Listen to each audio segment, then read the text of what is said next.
The humans thought they knew war. Huh, the poor, deluded creatures. My name is Zorax-7, Observer Class, 3rd Quadrant Fleet, and I'm here to tell you they knew nothing. Nothing. 6 hours.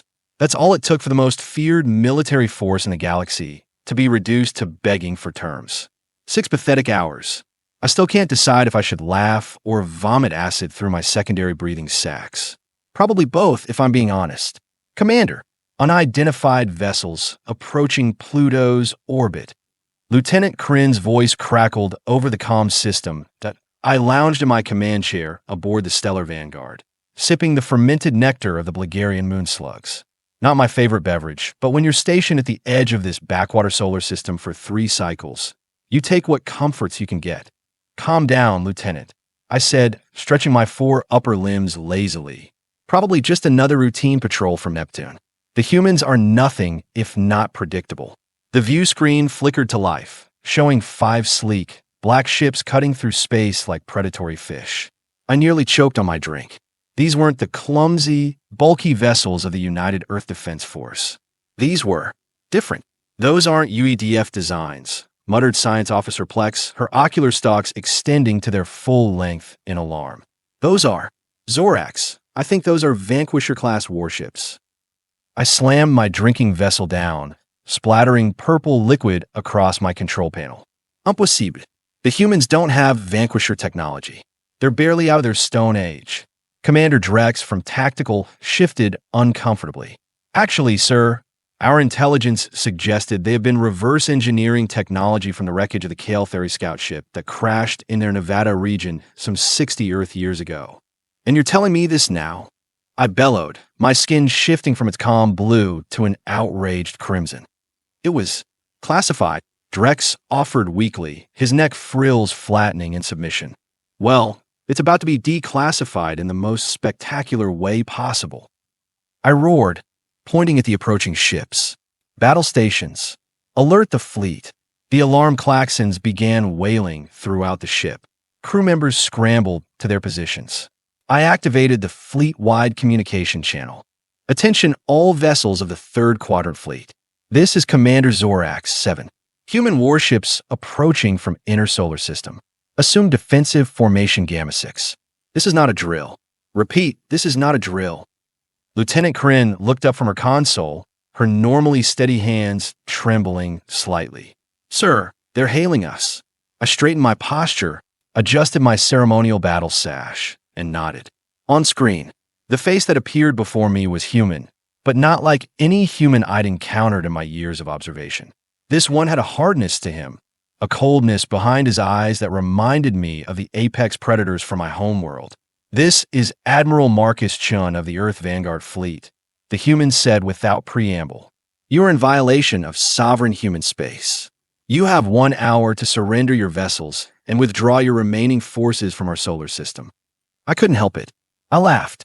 I laughed so hard that my secondary air bladders nearly ruptured. Oh, that's rich. I gasped between fits of laughter. The monkeys think they can make demands. Listen here, human.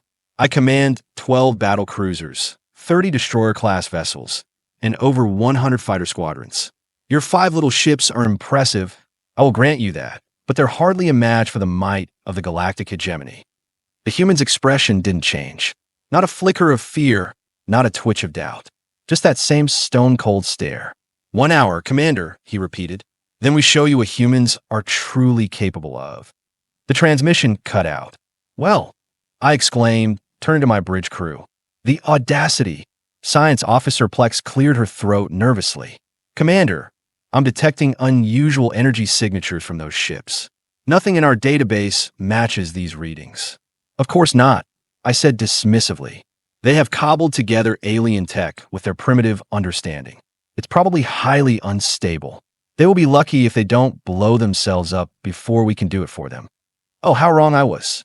How catastrophically, monumentally wrong. The hour passed quickly as we prepared for what we assumed would be a brief, one-sided battle. We had faced rebellions before. The Centaurians, the Proxima Colony, even the vicious Denobulan Empire had fallen before our might. Humans would be no different. Time's up, I announced, settling into my command chair. Any word from the humans? No, sir, reported Kryn. Very well. Target their lead vessel and fire when ready. Let's show them the consequence of defying the hegemony. The Stellar Vanguard's main cannons powered up, the familiar hum building to a crescendo as energy coalesced at the focal points. With a tremendous surge, beams of concentrated plasma shot forth, streaking across the void toward the lead human ship. And then, the impossible happened. The beams hit some kind of energy field surrounding the vessel and simply disappeared, not deflected, not absorbed in the traditional sense. They just ceased to exist. What in the 7 moons of Baraxis was that? I demanded, leaping to my feet. Before anyone could answer, the human ships began to move. Not the clumsy, predictable maneuvers we'd observed in their training exercises. These movements were fluid, almost organic in their precision. They're deploying some kind of, I don't know what those are, reported Tactical Officer Drex, his voice rising in pitch. Small objects detached from the human vessels, hundreds of them, swarming into complex formations. Drones? I suggested. No, sir. Plex said, her voice barely above a whisper. Those are in-space distortion devices. They're creating localized reality bubbles. That's absurd. I snapped. That technology is theoretical at best. Even our scientists haven't perfected it. But the evidence was playing out before our eyes. Space itself seemed to fold and ripple around our ships as the devices activated. 3 of our outlying cruisers suddenly found themselves facing in the wrong direction. Their carefully coordinated defense grid shattered. Sir, the relentless and the inevitable are reporting gravitational anomalies. Their engines are offline. I slammed a fist on my armrest. Launch all fighters. Target those devices. Our fighter squadrons poured from the hangar bays, sleek and deadly. For a moment, I allowed myself to hope. Our pilots were the best in the galaxy, renowned for their skill and ferocity. The human ships didn't launch fighters to intercept. Instead, a subtle pulse emanated from their vessels, barely visible as a ripple in the vacuum. Every single one of our fighters stopped dead. Just stopped, frozen in space. What just happened? I demanded, my voice dangerously quiet. Time dilation field. Plex whispered, horror evident in her voice. They have slowed time to near standstill within a localized bubble. That's impossible. I roared. Apparently not, sir. Drex replied, his professional demeanor cracking. And they're hailing us again. Admiral Chen's face appeared once more on our view screen. He looked disappointed, like a teacher whose student had failed a particularly simple test. Is this really all the mighty hegemony has to offer? He asked, his voice dripping with mockery. We expected more from the so-called masters of the galaxy. My rage boiled over. You think these parlor tricks impress us? You have caught us by surprise, I will grant you that. But the full might of the hegemony will descend upon your pathetic planet once word reaches. Word won't reach anyone, Chen interrupted. We have already established a quantum entanglement disruptor field throughout the solar system. Nothing gets in or out without our permission. I felt a cold dread seeping through my exoskeleton. You're bluffing. Am I? The human smiled, but it didn't reach his eyes.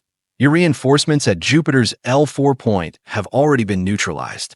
They surrendered 10 minutes ago. I whirled to face communications, Officer Traz. Is this true? Traz frantically worked her console. I can't raise the Jupiter contingent, sir. This couldn't be happening. It simply couldn't. You have 5 hours left, Commander, Chen said calmly. Use them wisely. The transmission ended. 5 hours for what? I bellowed at the screen. AS. If an answer, our tactical display updated. The 5 human ships were moving again, bypassing our crippled fighters, ignoring our disabled cruisers. They were heading directly for Earth. They're abandoning the fight. I asked, confused. No, sir, Plex said grimly. I think they have already won this phase. They're just leaving us here, like we're nothing, whispered Kryn. Unacceptable. I slammed all 4 of my fists down simultaneously. Get our engines back online. Redirect power from life support if necessary. We will not be humiliated like this. The next hour was a frenzy of activity as we struggled to counter the human technology. Nothing worked. Our most advanced systems were being countered by weapons and defenses that shouldn't exist. Not in human hands. Not in anyone's hands. Commander, Plex approached me cautiously as I brooded in my command chair. I have been analyzing their technology. It's not just reverse-engineered KL theory tech. There are elements of Arcturian, phase shifting, Rigelian, quantum manipulation, even traces of ancient precursor design philosophy. I turned to her slowly. That's not possible. The hegemony has spent millennia collecting and suppressing precursor technology. The humans couldn't possibly have access to it. Plex's ocular stalks drooped, unless someone gave it to them. The implication hung in the air like a toxic cloud. Treachery? From within the hegemony.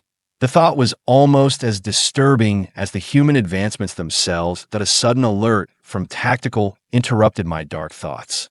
Commander, energy spike detected in Earth orbit. The main view screen activated automatically. What we saw chilled every drop of ichor in my body. The 5 human ships had taken position around their planet in a perfect pentagonal formation. Beams of blinding energy connected them, forming a geometric pattern that hurt to look at directly. What are they doing? I asked, though part of me didn't want to know the answer. Oh gods, they're creating a dimensional anchor point, Plex gasped. Commander, they're preparing to deploy a reality weapon. I'd heard rumors of such weapons. Theoretical devices capable of rewriting the laws of physics within a defined area. Weapons so horrific that even the hegemony had forbidden their development. Weapons that could turn planets inside out or erase entire star systems from existence. Traz, open a channel to their Admiral Chun. Now, Chen's face appeared on screen moments later. He looked calm, almost serene. Commander Zorax. Having trouble with your ships? Need a tow? What are you doing? I hissed. Those weapons are forbidden by every civilized race in the galaxy. Chen's expression hardened. Civilized? You call yourselves civilized? Your hegemony has been harvesting resources from our system for decades, abducting our people for study, manipulating our governments, sabotaging our advancement. And you talk to me about civilization? Those were necessary precautions. I protested. Your species is unstable, violent, unpredictable. Yes, Chen agreed with a cold smile. We are, and now you're about to find out just how unpredictable. The geometric pattern around Earth began to pulse, growing brighter with each cycle. Stop this madness, I pleaded, my pride forgotten in the face of annihilation. You don't know what you're dealing with.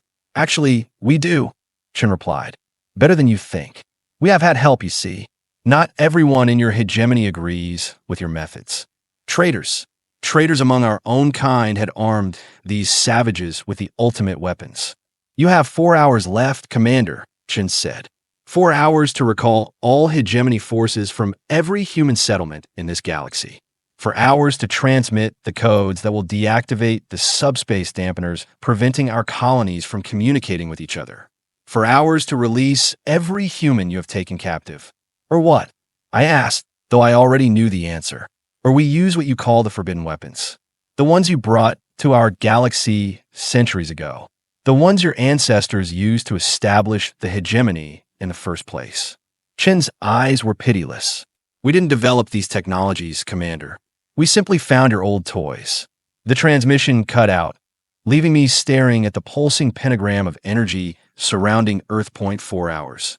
For hours to prevent annihilation, I turned to my officers, saw the fear in their postures, their coloration, their trembling limbs. Contact High Command, I ordered quietly. Tell them the humans have remembered forbidden weapons, and are not afraid to use them. The war had lasted barely 2 hours. We had 4 more to surrender or face extinction. And the worst part, the absolute worst part, I was starting to think the humans might be justified. Have you ever watched your entire worldview crumble before your 4 eyes? No? Count yourself lucky then. I, Zorax-7, once proud commander of the 3rd Quadrant Fleet, now sit in what the humans call a conference room, waiting to sign the most humiliating surrender in hegemony history. The austere walls mock me. The uncomfortable chair, designed for creatures with half my limbs, tortures my lower appendages. But nothing compares to the psychological torture of knowing we have been outplayed by beings we considered barely more evolved than the livestock we process on Rigel. But I'm getting ahead of myself. You want to know what happened during those final 4 hours, don't you? Of course you do. Everyone loves a good collapse of an interstellar empire story. Just hilarious, right? Commander, High Command is responding. Communications Officer Traz announced, her voice quavering with barely suppressed panic. The past 2 hours had aged her visibly. The vibrant purple of her neck frills had dulled to an anxious gray that I straightened in my command chair, attempting to project confidence I no longer felt.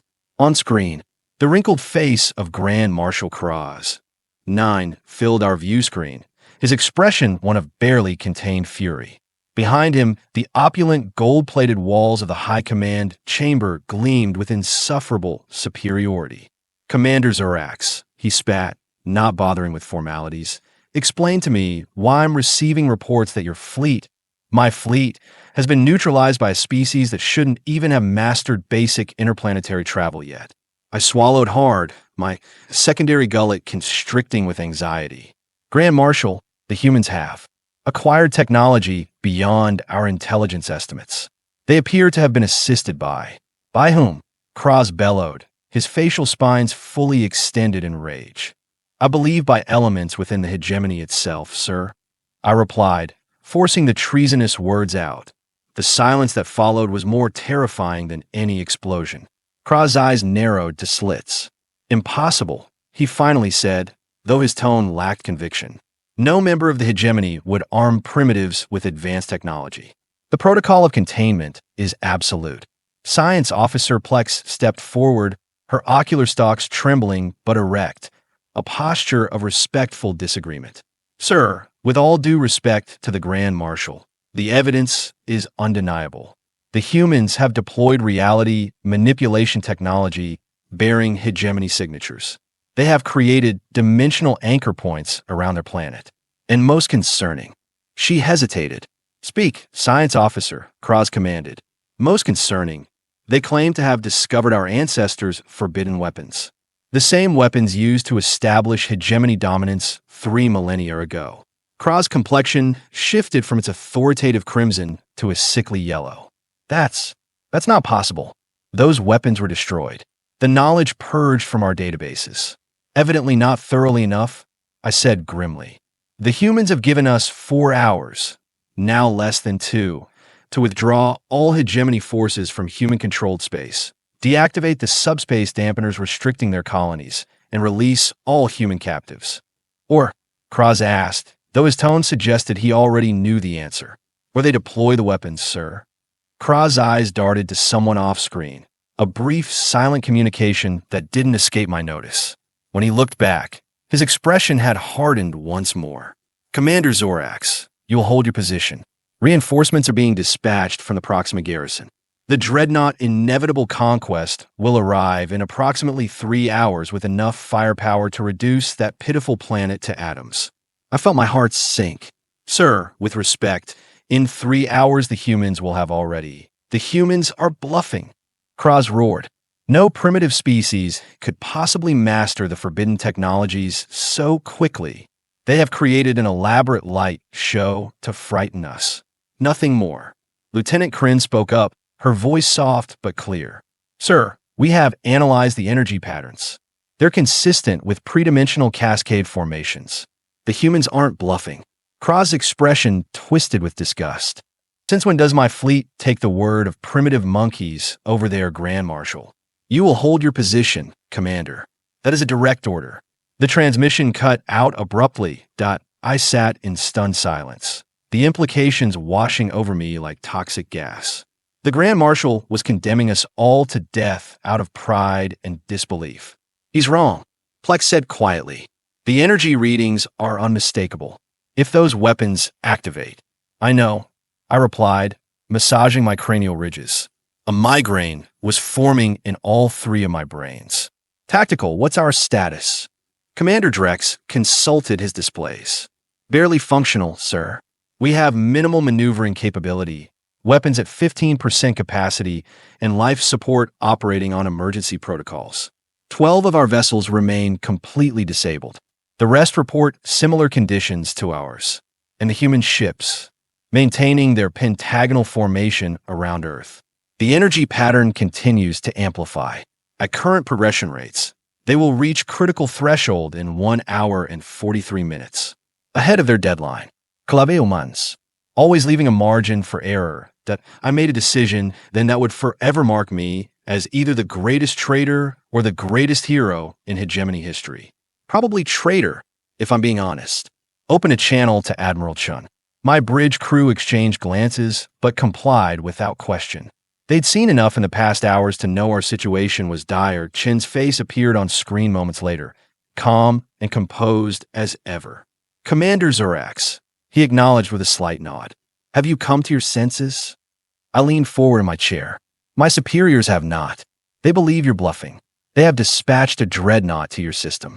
It will arrive in approximately 3 hours. Chin's expression didn't change. That's unfortunate. For them, and for you. I believe you, I said, the words feeling foreign in my mouth. About the weapons. About your capabilities. And I suspect you may be right about elements within the hegemony aiding you. Now, Chin showed surprise, if only slightly. Go on. The Grand Marshal's reaction was telling. There was someone off-screen he communicated with. His denial seemed rehearsed. I believe there may be factions within High Command itself that want this confrontation. Why would they want that? Chin asked, though his tone suggested he already knew. Because the hegemony has grown corrupt. I admitted centuries of indoctrination fighting against this moment of clarity. Because some of us remember what we once stood for. Protection, advancement, cooperation, not suppression. Chun studied me for a long moment. What are you proposing, Commander? A third option. Not surrender, not annihilation. I can give you information, hard evidence of the hegemony's internal corruption, the suppression protocols of experiments conducted on your people. In exchange, I asked for asylum for myself and any of my crew who wished to join me. The silence that followed felt eternal. You understand what you're doing, Commander? Chin finally asked. This is high treason by your laws. I laughed bitterly.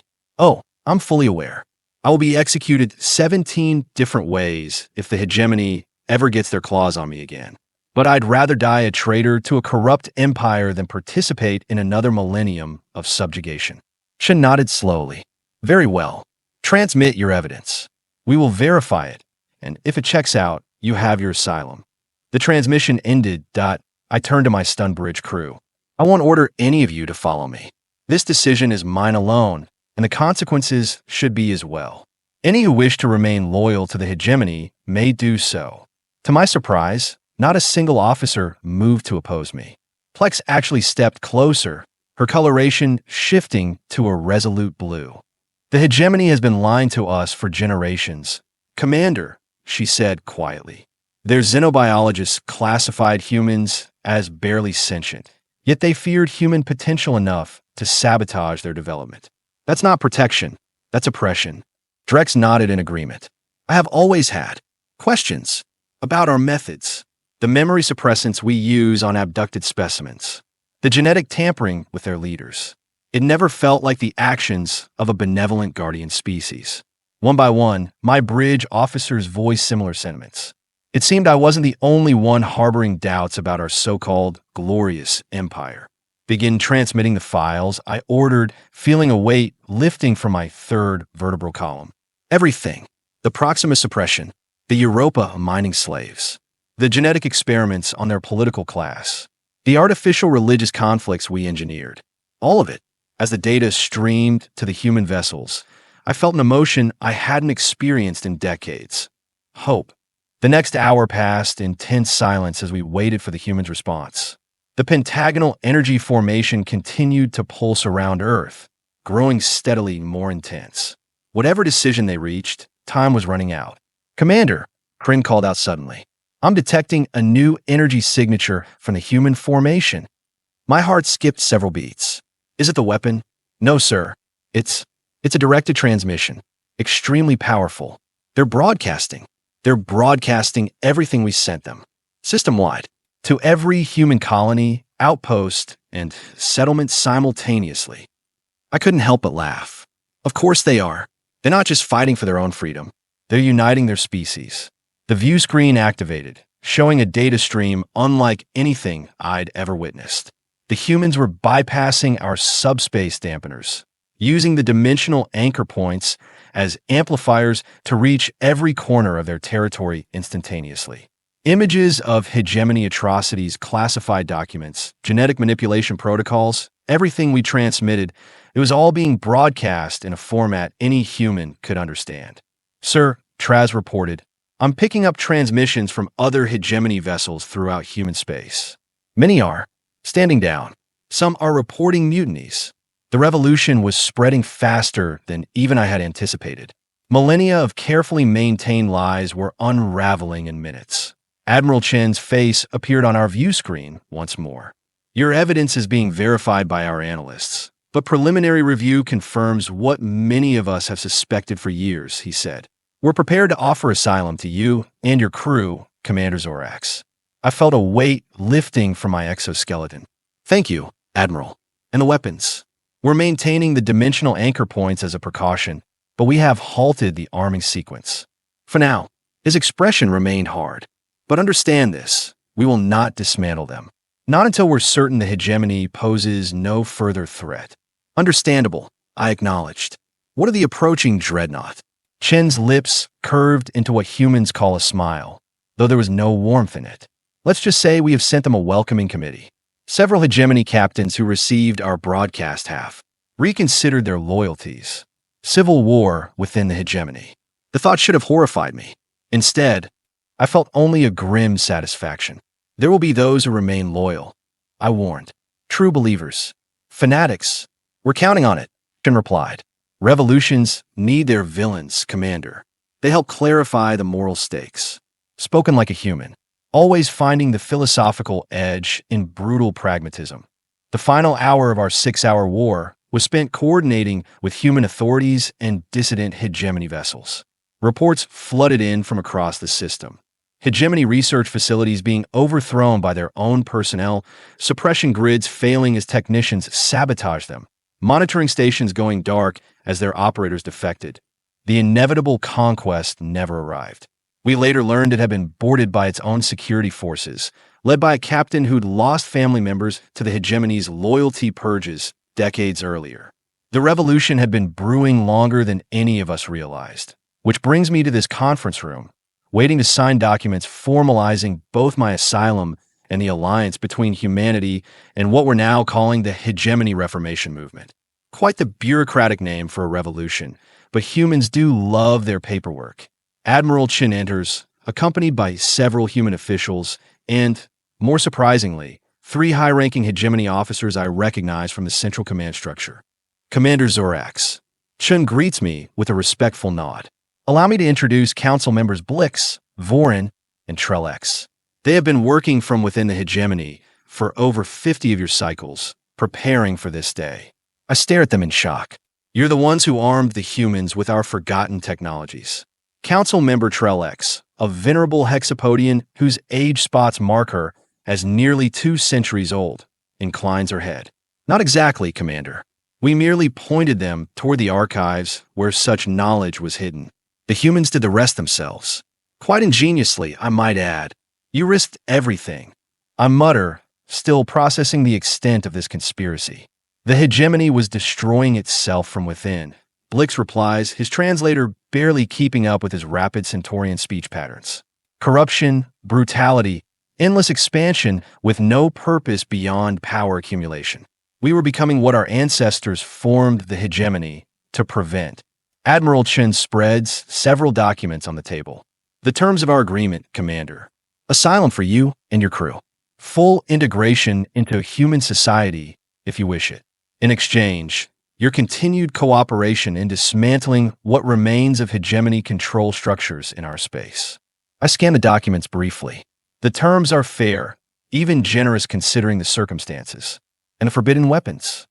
I ask that Chen's expression grows serious. They remain under our control, but we have agreed to a joint oversight committee with the Reformation movement. No single species should wield such power unilaterally. That was the hegemony's original sin, was it not? I'm surprised by the humans' insight. Indeed it was. Our ancestors used those weapons to establish dominance, then forbade their use to prevent challenges to their authority. The ultimate hypocritical act, a cycle we intend to break, Chun says firmly. The dimensional technologies have peaceful applications that could revolutionize space travel, energy production, even medicine. They should never have been classified as merely weapons in the first place. I reach for the signing implement, a primitive ink pen, a symbolic nod to human traditions, and pause, reality fully sinking in. 6 hours, I say almost to myself. Your entire revolution took 6 hours. Admiral Chun shakes his head, a gesture I have learned indicates contradiction. No, Commander. Our revolution took 60 years of preparation, resistance, and infiltration. The war itself? That only took 6 hours. And 5 of those hours were just giving your people time to remember that the monsters they feared were the ones they created themselves. I signed the documents with all 4 of my designated signing limbs, making my defection official and irrevocable. What happens now? I ask. Chin gathers the signed papers and hands them to an aide. Now we rebuild. Together. The hegemony's control was never as absolute as they claimed. Already, 17 star systems have declared their independence. With the subspace dampeners disabled, that number grows hourly. There will be holdouts, I warn. Fanatics who believe in hegemony supremacy as an article of faith. Of course, Chin agrees easily. Revolutions are never neat or complete. But the tide has turned, Commander. The question is no longer if the hegemony will fall, but how much of it can be salvaged and reformed into something better. As the meeting concludes and the various officials file out, I find myself alone with Admiral Chun. One question has been bothering me, I admit. You could have deployed those weapons immediately. Why give us the 6-hour ultimatum at all? Why risk giving the hegemony time to respond? Chun looks at me with those unervingly perceptive eyes that seem to be a human trademark. Because, Commander Zorax, we needed to know if there were others like you. Others who would choose conscience over loyalty to a corrupt system. The delay wasn't for our benefit. It was to give people like you a chance to make the right choice. And if none of us had, I ask quietly, Chin's expression turns grim. Then we would have known exactly what kind of enemy we were facing and acted accordingly. He extends his hand, a human gesture of trust and agreement that I have studied, but never actually participated in. After a moment's hesitation, I reach out with my upper right limb and complete the ritual. Welcome to the revolution, Commander, Chun says with a genuine smile. It may have only taken 6 hours to win the war, but building the peace? That's the work of generations. As I grasp his comparatively frail human hand, I'm struck by a profound realization. Perhaps the most forbidden weapon of all wasn't some ancient technology. Perhaps it was simply the truth, finally unveiled after millennia of careful suppression. And like all weapons of mass destruction, the truth, once deployed, changes everything it touches forever. The war lasted 6 hours. The revolution will last an eternity. And I, Zorax-7, once proud commander of the 3rd Quadrant Fleet, now find myself on the side of the primitives who turn out to be anything but ironic? Absolutely. Regrettable? Not in the slightest. After all, as the humans like to say, better late than never.